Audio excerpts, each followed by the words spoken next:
ake ciki? Dilfa ya riga da ya fada. Dan yanzu haka da muke magana ga kayan a gabana. Yanzu ya za a yi da shi kenan?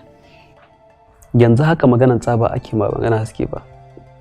Dan ni na riga da na kira da wanda zai da karmana shi ya koma tsaba. To yaushe za a buga shi ya zama tsaban? Yanki haka nake jira daga gare shi. Ba matsala yayi. Sai na ji ka. Okay, to shikenan. To ke kin yadda da shi kenan?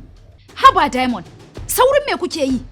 Tunda ya ce komai ya kammala, gold din yana hannun shi yanzu. To mu bashi mana tunda yanzu ya gaya mana komai is on process. On process kuma? Ke kin yarda da shi?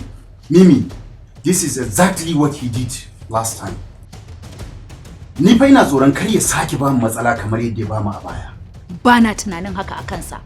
Amma ina so ka gane, kakkai jumping into conclusion. Mu bashi wannan second chance. Second chance? Second chance.